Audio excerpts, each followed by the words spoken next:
கர்த்தருக்கு ஸ்தோத்திரம். கிறிஸ்து மிகவும் பிரியமானவர்களே, அன்பன் கர்த்தரா இயேசு நாமத்தினாலே வாழ்த்துக்கள். இந்த நாளில் நம்ம பார்க்க போகிறது தேவ சித்தம். பாருங்க, நம்முடைய சரீரம் இருக்கு. 1 கொரிந்தியர் 12வது அதிகாரம் 18 சொல்லுகிறது. 1 கொரிந்தியர் 12வது அதிகாரம் 18வது வசனம். தேவன் தமது சித்தத்தின்படி அவயங்கள் ஒவ்வொன்றையும் சரீரத்தில் வைத்தார்.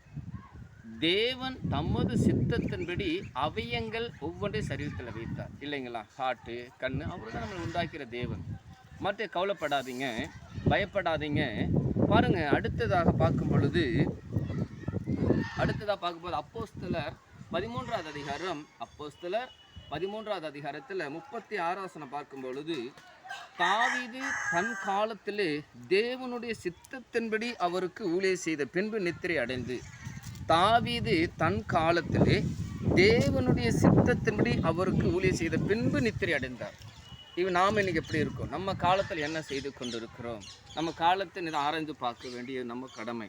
பாருங்க, 1 தெசலோனிக்கர் பார்க்கும் பொழுது 4வது அதிகாரத்தில் 3வது வசனம் சொல்லுகிறது. 1 கொரிந்தியர் 4வது அதிகாரம் 3வது வசனம் சொல்லுகிறது, நீங்கள் பரிசுத்தம் உள்ளவர்களாக இருக்க வேண்டுமே தேவனுடைய சித்தமாக இருக்கிறது.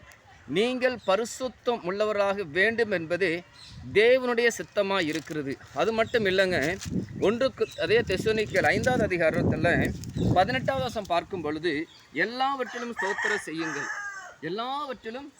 செய்யுங்கள், அப்படி செய்வதே கிறிஸ்து இயேசுவுக்குள் உங்களை குறித்து தேவனுடைய சித்தமாக இருக்கிறது. இந்த நாளில் நீங்களும் நானும் தேவனுடைய சித்தத்தின்படி அனுதினமாக நடக்கிறோமா?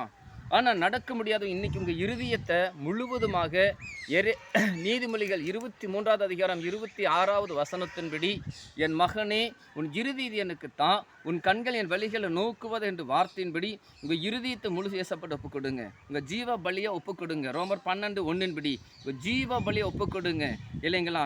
கர்த்தாவே, இதை பார்க்குற கேட்குற ஒவ்வொரு வாலிப சகோதரிகளுக்காய் தமிழ்நாடு முழுவதும், இந்தியா முழுவதும் ஒவ்வொருவருக்காக நன்றி செலுத்துகிறோம்.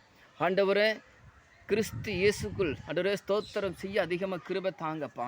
பரிசுத்தமாக ஜீவிக்க கத்த கிருபை தாரும். ஜீவ பலியாக இருக்க உதவி செய்யும்.